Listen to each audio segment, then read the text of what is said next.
And he would tell people that his job organizing, it isn't a hard job. He would just say, there's a lot of hard work, but it's really a simple thing. Like I said, right? It's a little bit of talking, a little bit of sharing, asking questions, learning about your neighbors, learning about your community, learning about what you guys need, and doing something together. And so he would say that his job as organizing was just helping ordinary people to do the extraordinary things that we're all capable of. Because, again, he was a simple, small brown farm worker, right? Going out to try to, conquer, this massive, multi-million dollar, who knows, billion-dollar, I don't even know. It's just, incredible industry. And doing it with the help of volunteers, and doing it with the help of just, regular Americans who couldn't contribute anything except the choice to not purchase grapes that were being grown and were being picked in a very exploitive, unjust, inhumane way. And again, these were things that he learned, right, from Gandhi, right? And that Gandhi, taught Martin Luther King Jr.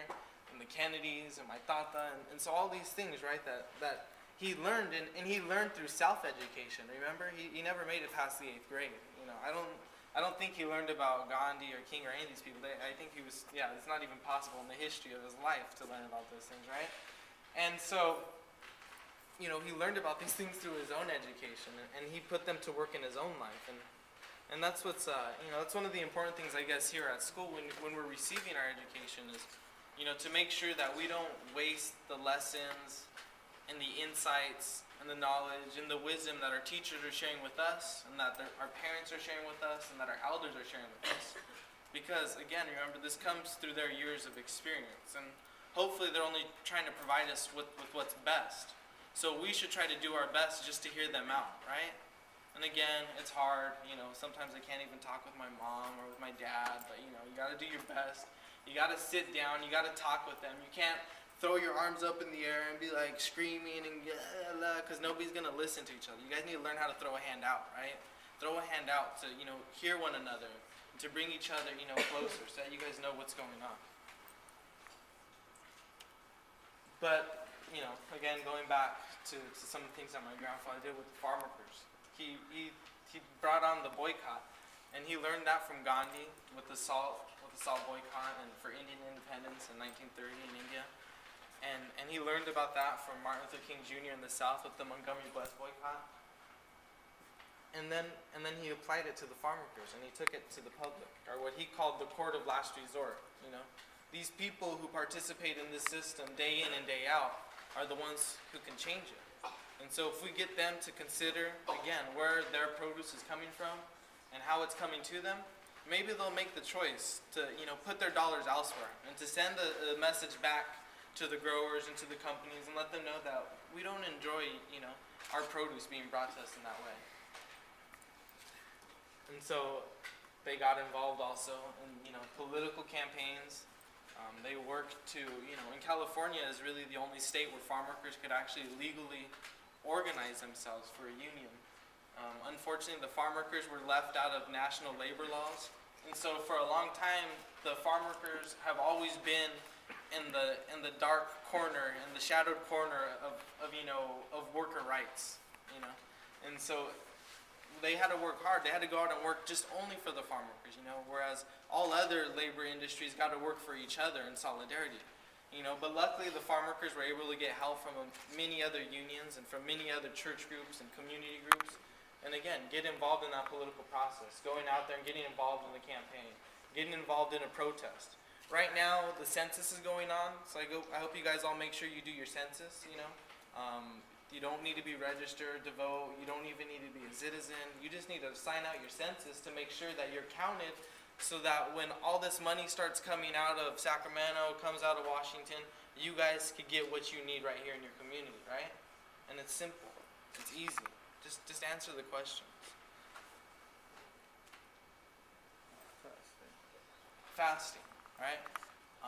That was something that my grandfather learned about from Gandhi. And this was something that he did, for his own personal benefit, and he did it to clarify his own vision, and to make sure that everything he did was always for the benefit of the farm workers, and making sure that nothing was for the little me, Cesar, but always for the big we of the community. And so that's why my grandfather would go on fast. And yeah, he would also be talking about, the importance of making sure that pesticides weren't being sprayed on, the farm workers, or making sure that the workers had what they needed. But more than anything, it was always to rededicate himself to making sure that he was always working for the benefit of the larger we, and not this little me that gets caught up in, their little wants and your little desires and, your little hopes. But, this big we that, that stays open to the larger opportunity, where you could, take one step for yourself, but also take one step for your community, One step for me, one step for my community. Eventually, my grandfather passed away in 1993 after about 25 or more years, 25 plus years, working to organize the farm workers. And this is his little casket right here. You can barely see it over here in this sea of people. And about 40,000 people showed up to this little small town called Delano. And a couple days after the funeral, when I went back to school, they planted a tree at my school. And then in the coming years, they started to, name streets and parks and libraries, statues. I'm going to go to Fresno State tomorrow where they named a statue after my grandfather. And that was the first time I ever went out and got a chance to talk to a community. And I was only a junior in high school, so that was pretty scary. But I'm happy to go back tomorrow, say thank you guys for, letting me get my first start here. I'm going out and I'm sharing more with so many more communities. They created a stamp, they made magazine covers, and they gave my grandmother this Presidential Medal of Freedom, which is, I think, like the highest honor that a citizen could get. And then eventually they created these holidays in California, Arizona, Colorado, I think New Mexico, Michigan, I don't know. Because we're not, as a family, we're really honored by the support and the recognition. But it's not about naming streets, it's not about naming parks, it's not about statues, it's not about libraries or holidays. It's about making sure that we continue to live in my grandfather's legacy and his vision and his inspiration. And not that we hold on to the past, but that we learn how to take what's been given to us, right? One of the things that I learned, I did a degree in religious studies at Cal State Bakersfield. And I finished that about 2 years ago. One of the things that I learned there in my religious studies degree is that the word tradition means a passing on, right? And the way you pass something on with the greatest care and concern is right like this. You cup it and you make sure you don't lose anything. You pass it on. You don't clean, you don't grasp, because anytime you do that, something essential is going to slip through your fingers, right? Anytime you clean, that's a sign of fear. And when you live in that fear, and when you go to try to talk to other people, there's going to be greater division. And that division leads to violence. And that's the last thing we need right now. So many communities that I go into and I talk to right now, there's this horrible problem between the brown and the black communities. And it's just like, what are you guys doing? It doesn't make any sense to me. And now I'm hearing about, all these kids using the eagle to try to represent some gang. Are you kidding me? Are you serious? You guys are so unoriginal if you're even trying to represent a gang with that symbol. That's the antithesis of what my grandfather worked for. He didn't work for death or destruction. And man, you guys, not you, nobody's talking to you. Don't worry. I'm sorry if I'm looking at you. This is just something that I've been holding with me for a while. And I've been driving up and down. I've been going all around, and I'm hearing about this, and I'm preparing. And I have to gear up to go to one of the largest schools in the Bay Area and to talk to the youth about that. And let them know, what's up? Why are you guys being so ignorant? Why are you guys being so short-sighted in your history? Don't you know that we're all immigrants to this society? What's the deal here? Man.